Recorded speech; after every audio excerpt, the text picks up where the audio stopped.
All right, what's up, YouTube? Welcome to the Struggling Day Trader channel. The name is Hassan. This channel is about my struggle to become a profitable day trader. Streaming live every market open so you guys can see my trades, entries, exits, wins, losses, all that good stuff. You want to be a part of my journey, hit that like button and subscribe. Let's get to it. Doing my review video, which I like to do after my trading session. Sometimes I make it, sometimes I don't. But we making it today. Let's go over it, man. Today, um, I didn't do one yesterday because I just kind of been not really have anything to say for my trading. I've been it's just been like going from large caps to small caps, mixing in some mid caps today. Um which I feel like I don't know, I'm liking the mid caps. I'm liking the mid caps, but I don't really think it honestly, it doesn't matter. It's just about proper execution. Like when you look at a chart, there's a good place to buy and there's a good place to sell. And then there's an in between area that's like a total gamble, right? And a lot of my problem is buying in the gamble area or where you're supposed to sell, right? Buying with Billy. And the days I trade like that, it's always crap, right?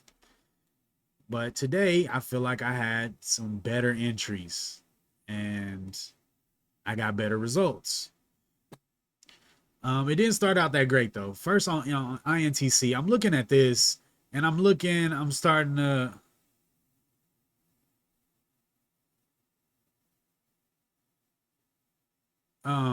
my bad, I had a text come in. um Dang, that threw me all the way off.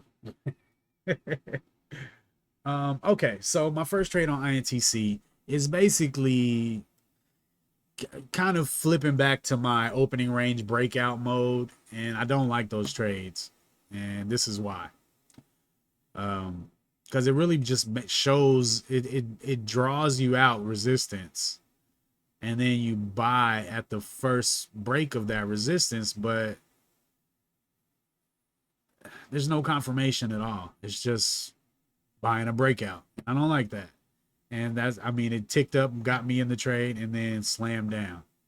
So, um, yeah, that sucked.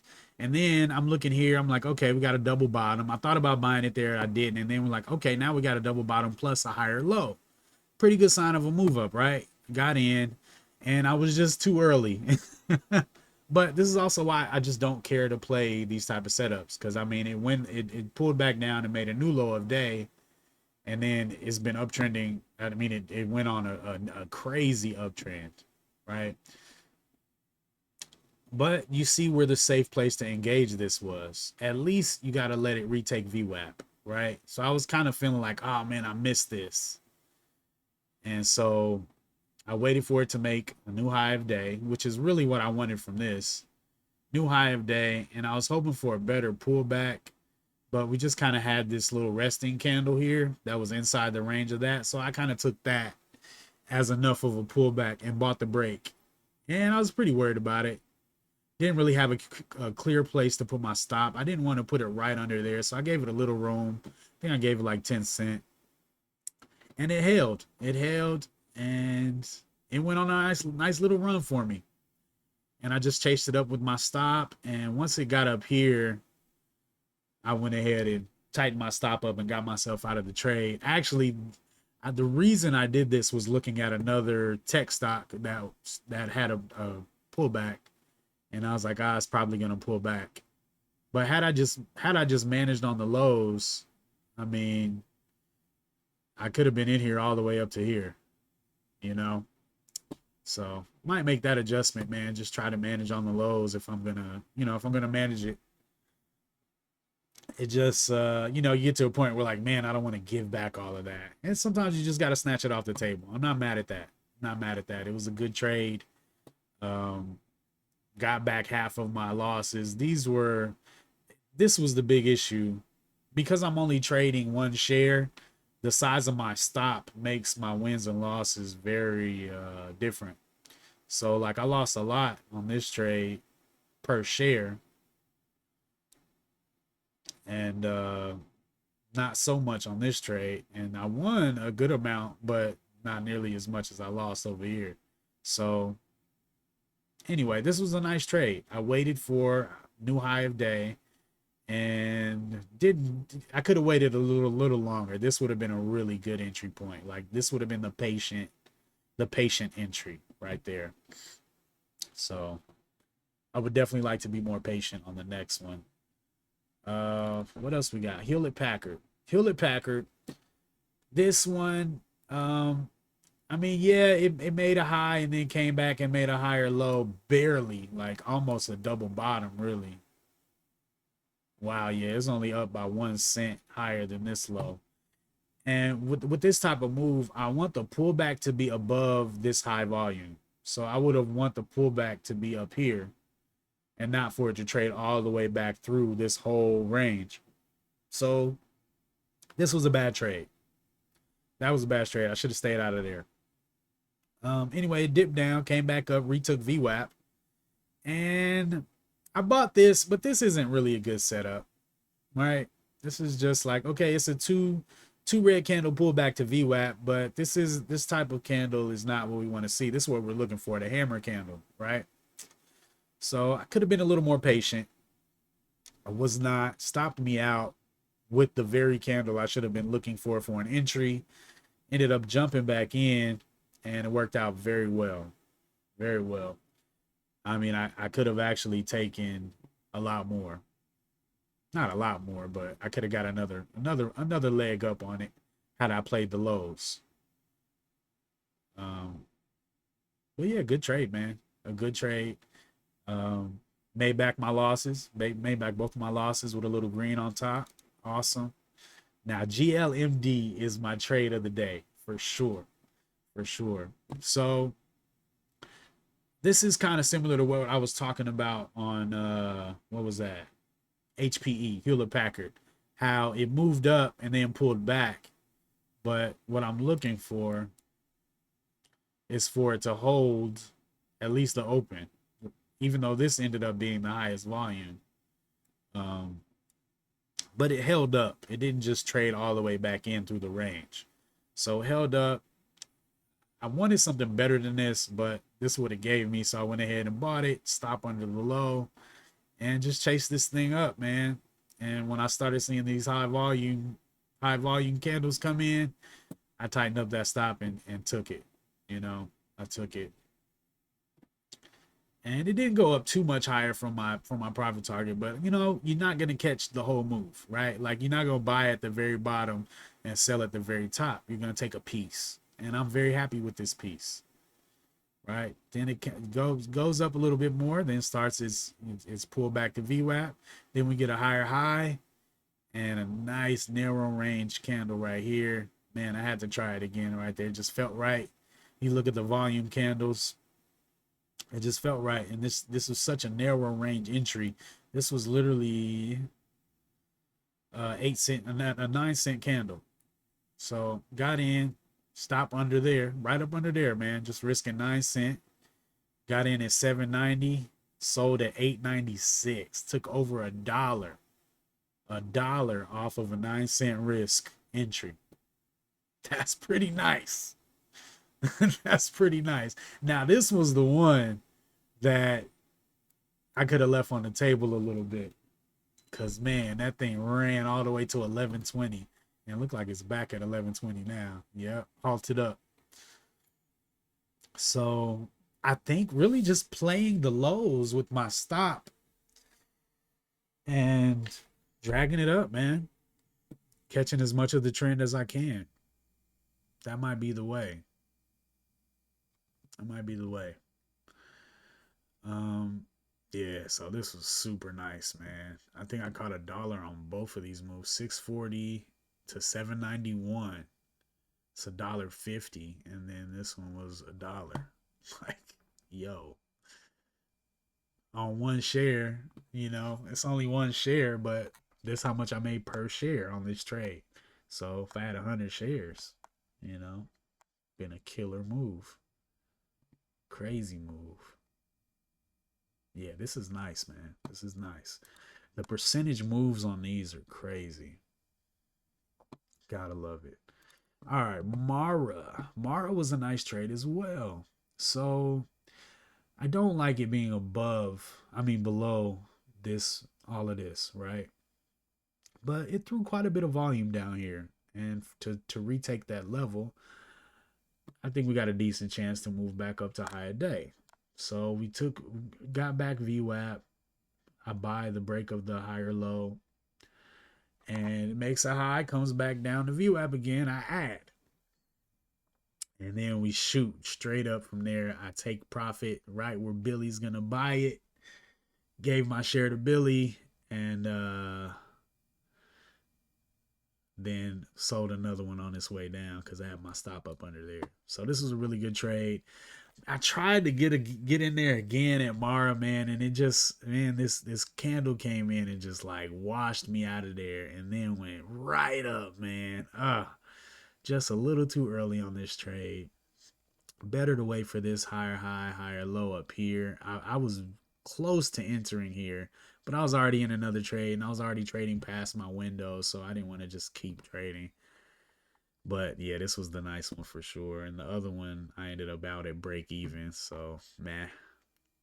But yeah, man, I like this reclaim of VWAP trade.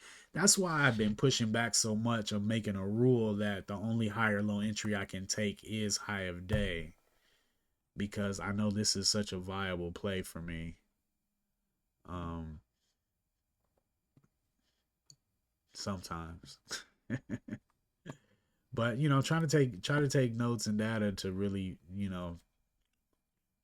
figure out exactly what makes it a high probability play for me, and what makes it a low probability play for me.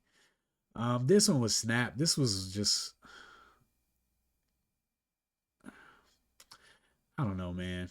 I mean, I guess it had the potential to make the same move up, but this was such a big wide candle on high volume. I don't know. I don't know. This one too was also above that line, so quite a bit of volume traded in this range, and not much traded below. So to try to get in at this point and catch a ride back up, you kind of asking for a lot. I wish I had that volume profile tool on here, that I used to use, where I would like draw a square over some candles, and it would tell me how much volume was traded in that area. And that would help me a lot with wanting to fight through a range. If I know there's more volume below the range than in the range, it has a really good likelihood of pushing through. And these are concepts that I used to trade back in the day on small caps, and I just kind of forgot about them. Man, what a game. Um, yeah, nothing to see there. um, 77.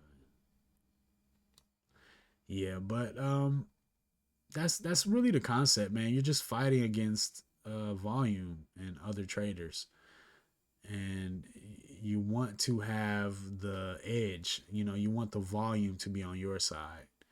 And so at this point in the day, there's a lot of volume traded underneath this range, and I would say more volume that was traded above the range.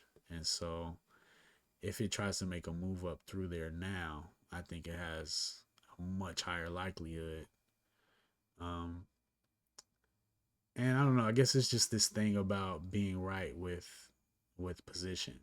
It's like, it's one thing to say, "Oh yeah, this is what I think it's gonna do," and and then be like, "Oh yeah, I was right." It's like, well, did you buy any shares? you know. um, PLTR didn't really do well with PLTR. Kind of the same situation. Lots of volume up here above that level, and I mean, I don't know. It's been going through quite the range at this point. This probably is good to move up as well. But I can't be sitting here trading, bro. That's why I gotta close the charts, man, because I will sit here and trade all day. Like I really want to buy in right here, and I'm just gonna get out of this snap position and get out of here. But yeah, it's just about the process and being mindful of all the things that make a trade a good trade, and mindful of the things that make a trade a bad trade, and just moving accordingly. That's really what it is. And trying to get to that. Trying to get to that where I can stay there. It's like a zone, like the book Trading in the Zone. Like you can get there, but staying there consistently, where it's like a habit to be there. That's the thing. Difficult. But yeah, man, I didn't want to make this a super long video. Just kind of want to talk through my trades and just kind of where my head's been at. Um,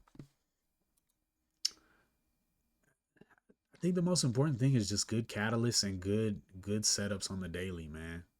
And good volume. People really wanting to interact with that thing that you're trying to interact with. Not something that's just kind of dead, laying off to the side. Um, you know, yeah. See, this is the concept. See, now when it tries, now we got this whole day of volume down here that's wanting to squeeze up against just this little bit of volume from the morning. You know, so I think it has a much better shot of getting back up here to higher day.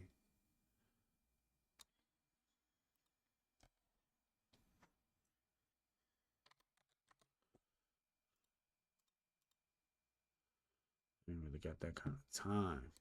What's this? 4.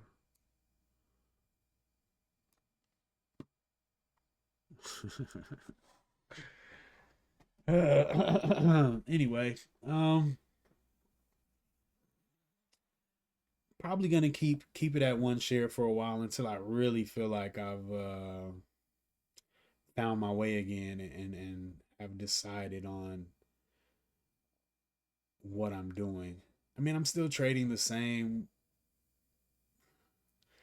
I don't know. Trading the same setup is kind of difficult to say because I just feel like I'm in it. I'm really in a price action trader. I look at things and I can see, okay, yeah, that looks like it's higher, it looks like it's lower. Oh, that's a good place to buy. It's not really like I'm just sitting for one specific thing.